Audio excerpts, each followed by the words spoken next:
What's going on, guys? This is Rob, and we are back with another indie comic. This one is called Vegas Baby, Architect of the Improbable. It's written by C.R. Ward, and FYI, there's some harsh language in this comic, but it's amazing. So, what this does is this opens up with a statement: I am the storyteller. Many know this as Sin City, a hub of fast money, wild and endless drugs.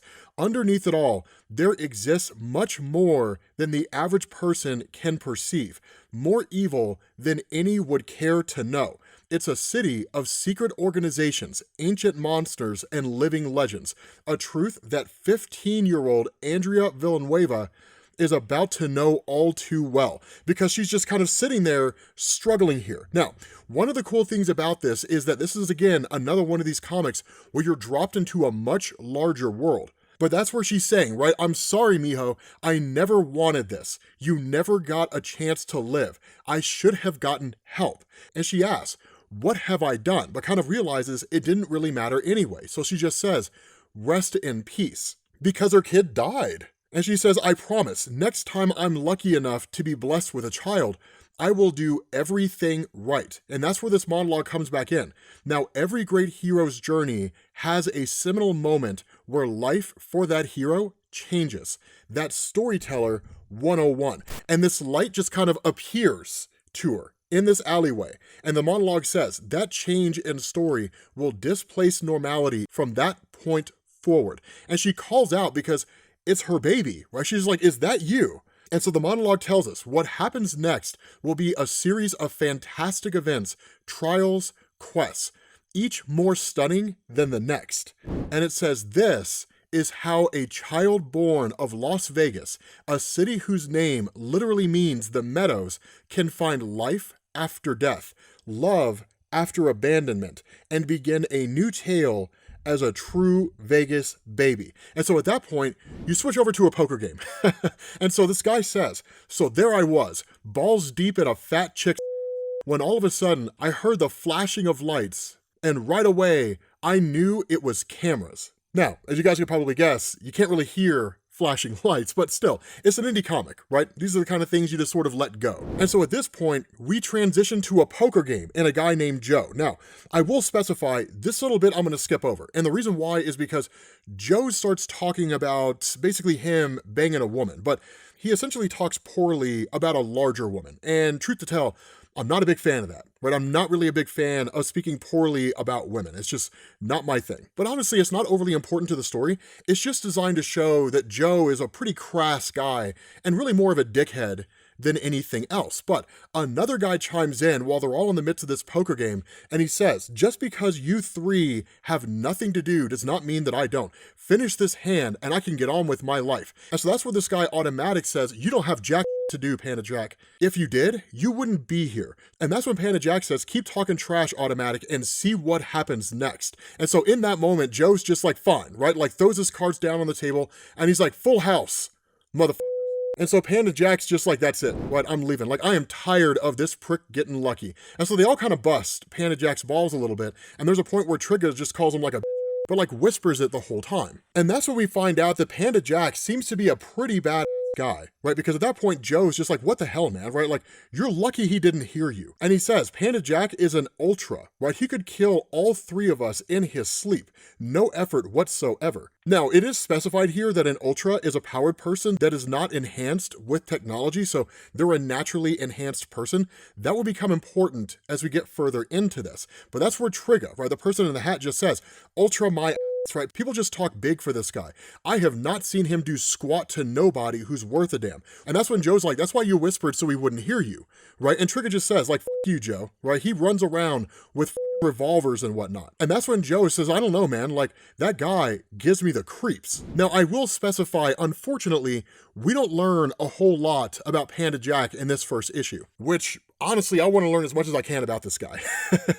Is he really as capable as everybody says he is, right? What's the deal with this dude? And so that leads to Automatic and Trigga basically getting up to go complete one of their contracts, right? They're basically a duo and two of the most capable assassins in Vegas, but this part's important. Joe asks, where are you guys going? What's Doug up to anyway? And that's where they say, what Douglas Moore does while in his casino is his business. Now, we will learn more about Doug as we get further through this, but Joe just says, so that's where he is. Is he going to be there all night, or his brother's there? And Automatic just says, of course not, right? The big bosses never set foot in that place. And that's where Trigga's like, look, man, we're not supposed to be talking about anything that goes on at Moore's casino, right? We need to keep our mouths shut. And so Automatic ends up pulling his gun out and turning it on Joe. And it's like, you know what? You're right, Trigga. We should pop this 5'3" scrawny bastard for even asking questions in the first place. And so Trigga responds, right? You didn't have to speak on them just because he asked you to. Auto, blowing Joe away isn't really going to help anything at all. And Automatic's like, I mean, it's not going to hurt anything either.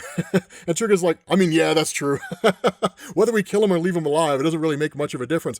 But Joe's just kind of like, look, man, I got your money, so I don't really care where you go. Like, it is none of my business in the first place. I was just making conversation. But that little bit of information is exactly what he was looking for. Because once Automatic and Trigga leave, Joe ends up grabbing this little like holographic device essentially that was given to him by Vegas Baby. And he contacts him, right? And he says, did you get everything? And Vegas just says, yeah, man, it's more than I expected and less than I needed. And he says, I'm already at the casino to pay a visit to Automatic and Trigga's boss. This really shouldn't take that long. And so Joe asks, what's the plan? And Vegas is just like, go in there and bust these fools up, get what I need, and get out. Short, sweet, and to the point. And so Joe just tells him, right, I can't keep risking myself like this.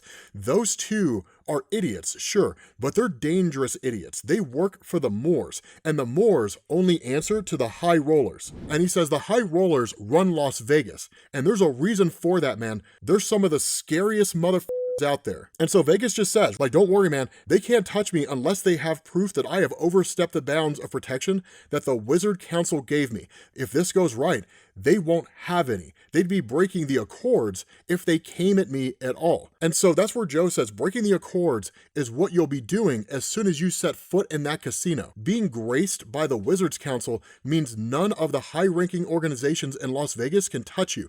If I had that kind of protection, I wouldn't risk it doing dumb like this. And that's where Vegas is like, look, man, a safe life is a wasted life. Now, this is pretty cool because one of the things that we're told here is that the Accords are a set of rules that govern all powered beings and people, but it's not specified if this is Las Vegas only or if it's the world as a whole. But you're almost kind of talking about mob families to a degree. And so at the end of the day, Joe tells him, right, watch yourself, man. Aiden Moore is still a baron appointed by the powered community. He is way more connected than you are. And so he tells him, right, it's gonna hit the fan. And Vegas just says, it's nothing I can't handle. And Joe's like, so you say, man, I'm out, right? And he bails. Now, at that point, we get a monologue from Vegas where he kind of starts explaining a lot of what's going on.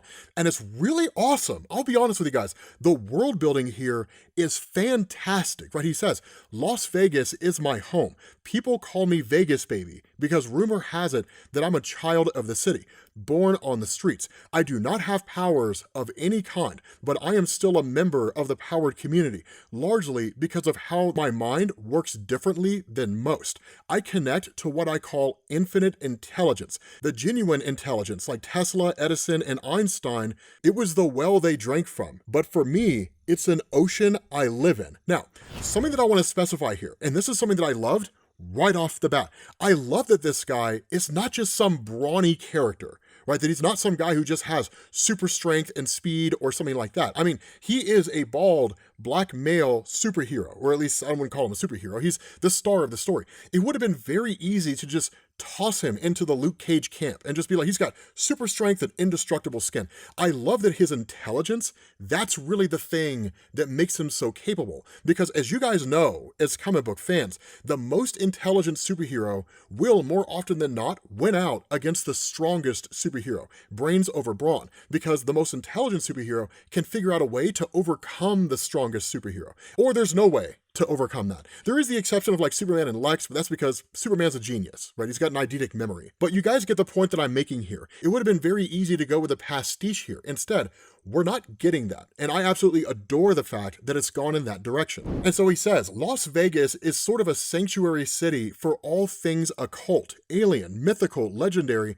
and the straight up weird. They move around the world a lot, but most of them congregate here in Las Vegas at one point or another. Most of them hide in plain sight thanks to the Accords. They hold the powered community together because they're built around one simple rule that everyone knows. What happens in Vegas stays in Vegas. So there's our clarification. This is a Vegas-only based set of rules. But he says the Accords keep everyone honest, at least in theory. Soon, every guard in this place will be coming down on me. Of course, these are not normal guards. They all lost their souls, probably enthralled to some demon. They're all dime a dozen cronies that barons like Aidenmore use. They're called the Soulless. They have enhanced strength, durability, and zero fear. They sell their souls on promises of greater power. This is a really dope concept.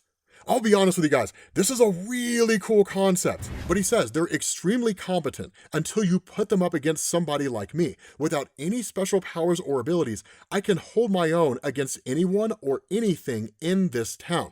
I have the most potent weapon in existence on tap. Imagination. And that's where he manifests a gun using his pink glove. Now, we will get an explanation for how this works because it's really cool. It's really, really cool. But he says, as soon as I stepped on the scene, the soulless turned into the clueless. And so they just say, right, put your hands in the air, get on your knees, and cross your ankles now. And he says, if they kill me now, they might get a taste of whatever real power they were promised. Outnumbered 40-1, I'm sure they think they can do it. They're all dumb.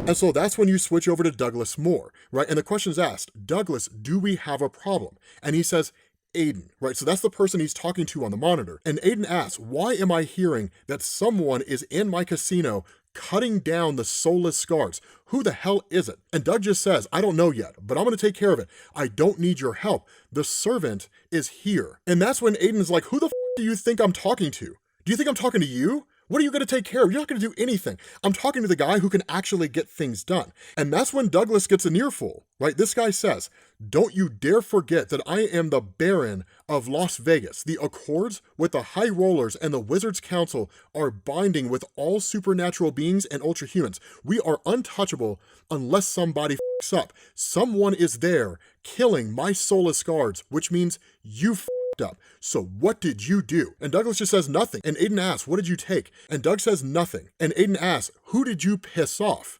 And Doug just says, I don't, I'll handle this. And so Aiden responds, if someone kills you, that's gonna make me look bad. What are you going to do, Doug? And the whole time, Doug starts panicking.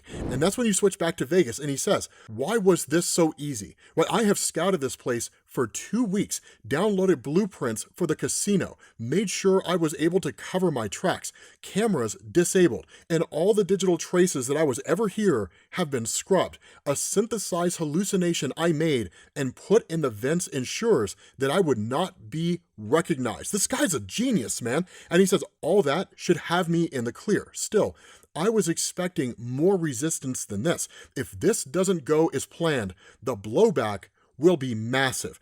Everyone that has me on their list should be able to take their shots, and I will have no backup. And while he says he is good, right, he'd be able to deal with it all, he says even I would have a hard time handling all the fallout from it all. But he says all in, the reward outweighs the risk. There's no turning back now, right? This job is getting done. And as soon as he opens the door to Douglas's office, it's empty, right? He's like, you gotta be kidding me, right? It's not locked and it's not insulated. And he's like, dark and tall ceilings, just like I expected. A heavy sense of lethargy permeates the room.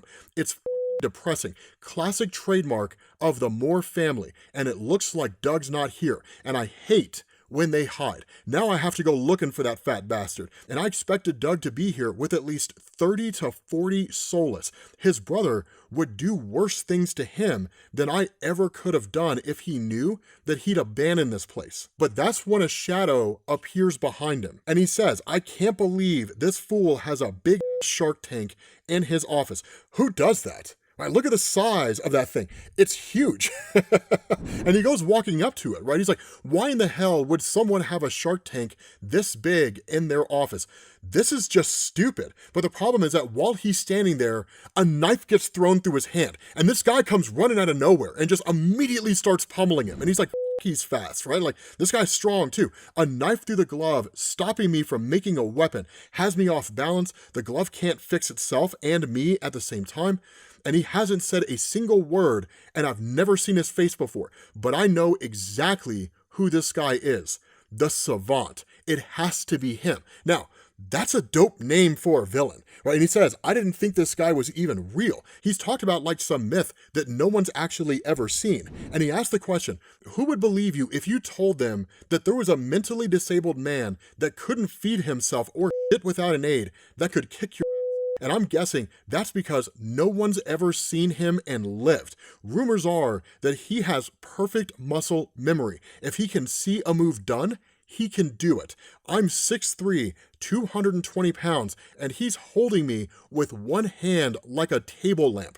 This guy is definitely an ultra. That knife was laced with something strong, and I can't fight it.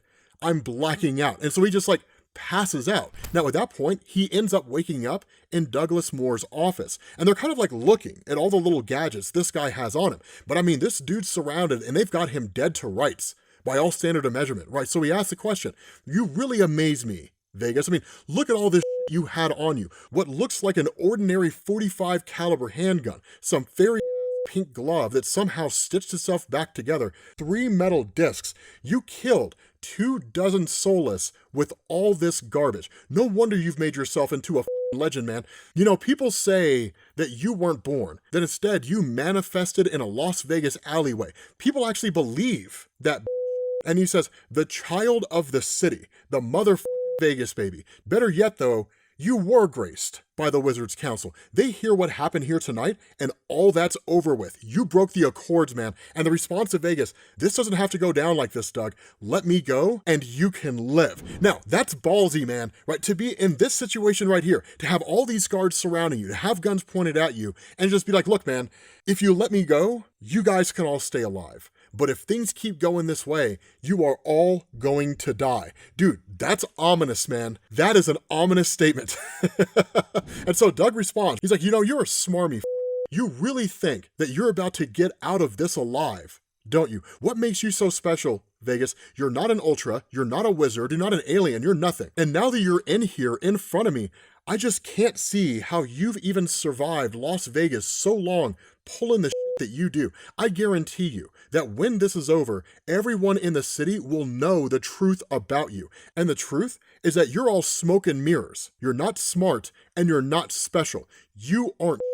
And Vegas just says, that's some intense projecting, Douglas. I know a good therapist if you're interested in one. It's still not too late. That's 100% what it is. It's absolutely projecting, right? That feeling of inferiority being pushed out onto another guy who is clearly superior, right? That's literally all it is. And so that's where Douglas is like, you, right? Like, you know what? Here's how it's gonna go down. Like this second forward, you're alive solely due to my curiosity. If you don't answer my questions, if you haste, I'll blow your fucking brains out. I don't really need to know why you did what you did. All that matters is that I can prove it. When I'm done, I'll blow your brains out anyway, now or later. It's your choice. Now, that's a pretty solid statement too, right? Yeah, I'll give you an option, man. Do you want to see it coming or do you want to turn around? I mean, this is written really, really well. Few grammatical errors, misspellings, but all in all, this is solid. And so that's where he says, first question, how did you heal from that kicking so fast? I saw how bad the Savant beat you, and I know some of my soul has got a few licks in. And Vegas just says, nanomeds.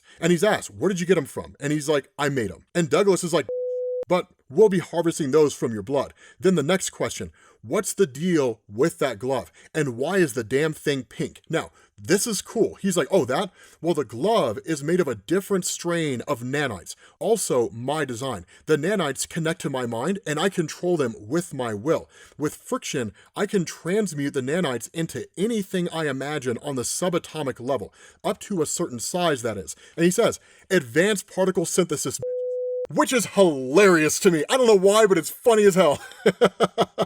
And he's like, it's pink because no one takes it seriously. It really throws motherfuckers off, you know? And Doug's just like, and you made it. stole it more likely. He's like, but I'm sure Aiden's team can reverse engineer that too. And Vegas is just kind of like, I doubt it, right? And so he says, last question, who hired you? You are not crazy enough to do this just because you could. And the response of Vegas, I'm not really sure, to be honest. All I know is that I'm supposed to deliver that pendant that you're wearing under your shirt. I could kill you if necessary, comes with a bonus. And Douglas is like, and you went through all this trouble and got yourself killed just for this, right? I pulled this off a loudmouth show-off who was cheating in my casino. What's so special about this? And he's like, another question. Well, if you have to know. He's like, that red rock around your neck is supposedly some sort of meteor that hit somewhere in Arizona about 3 weeks ago. A certain person believes that stone possesses more raw energy than the sun. Now, of course, I think it's absolutely ridiculous, but I'm getting paid to retrieve the stone, not really believe the hype. But that stone was covered by a good amount of ice and sediment, so it lost size when entering the atmosphere. Still, it did some serious damage. So some guy who just happens to be at the right place at the right time ends up getting it first. The red of the stone must have stood out to him, probably figured that he could sell it for something. The problem is, that chump was a con man, and not a very good one, and you caught him cheating in your casino. You took all your money back and had the poor bastard beaten senselessly. Instead of selling the meteor, he turned it into a pendant, which is what you found, and I bet you had no idea what you were wearing. You probably just thought that the pendant was really, really dope, right? That the thing looked pimp. But if only you had knew that wearing that little red jewel was going to get you killed. And so Doug tells him, right, even in the end, you're still talking your shit.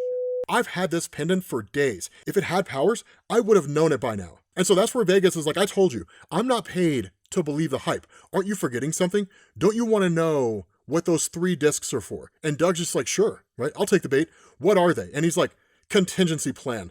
Kaboom. And like literally they go flying out and they destroy the fish tank, killing everybody inside. And he says, like most people I go up against, they let the good looks, the swag, and the big dick energy fool them. What these don't know is that I'm the smartest man on the planet. I love the way he's written, right? And he's like, I've discovered alternate realities, explored other star systems, and harvested the power of black holes. With science, I mold the ether to my will. I deconstruct the limits of reality. I pull back the curtains of universal mystery. I sculpt ineffable truths. I am the architect of the improbable, which really begs the question, if he's capable of all of this, why is he a guy who's up for hire? Why live a life like this? If those are all the things he's capable of, why not do something greater with it? I'm sure there's a reason for that, and I'm really excited to find out what that reason is, but he just kind of looks around and is like, my shoes are wet. I hate wet shoes. They will never be the same. I'm gonna have to get new ones, which is true. That's 100% true. But one of the things that I do love about this, right, this whole scenario and the way he's written, and notice this, he doesn't really take anybody seriously. The level of confidence that this man has in the face of all of this, he immediately knew none of these guys were a challenge for him, that there was never a chance that they were ever going to get the one up on him. And I absolutely love that about his character. I love that about Vegas. So he continues on, right? And he says, I can't believe this fool had that big Shark Tank. Who does that? Right? Just kind of the cherry on top of not really caring about who these guys are. And so he just says, the job's done and time to collect. This is always the interesting part, the exchange. Dozens of ways that everything could go wrong. Excitement over the payoff, a slight regret over the job. Sometimes it's just not in the case. Hoping you don't have to kill everyone around you. You can't collect if your client's dead, and it makes getting more work difficult too. It's just the struggle, right? The nature of the beast. And so once this jet pulls up, there's this Russian guy who gets off, and he just says, you do more than your reputation says. No wonder you come so highly recommended. You have the jewel. Yes? And Vegas just like, what do you think? Do you have my money? And the Russian guy says yes, right? Ever the businessman, Vegas. We transfer money now, plus bonus for having to kill Douglas. And so where he goes to reach into his pocket, right, and pull something out, they get a little antsy. They all start drawing guns. And he's like, easy fellows, it's just my checking account. And when he goes to check, he's just like, money transfer complete. $5 million. So that's why he does it. That's why he does it, man. This dude's making $5 million off one move. Yeah, I guarantee that's more money than he would make putting his mind to task on anything else out there. And if that's the most important thing to you, you might as well get into this line of work. And so he just says, nice doing business with you, right? And the Russian guy asked the question, aren't you at all curious why I would pay millions of dollars for a small stone? And he's like, nope. Not really. And so the Russian guy's like, ever the businessman. Much respect, Vegas. I look forward to working with you again soon. And so at that point, once he and the Russian split, the Russian is just like, Vegas, so brilliant, yet so foolish. We'll be ready to take off in 5 minutes, Mr. Rasputin. And Rasputin just says, good, right? Leave me alone. And so once everybody walks away, he just sits there with the jewel in his hand. And he says, finally, after a millennia of searching, we, the Cosmic Order, have what we need. With this, we will resurrect the one true God, the Alpha. All shall kneel and tremble under the might of Cosmicus. So I'm really excited to see where this goes. But with that being said, guys, we're going to bring this video to an end. As always, you will find a link to the comic pinned in the comments section. Thank you all for watching, and I will catch you all later. Peace.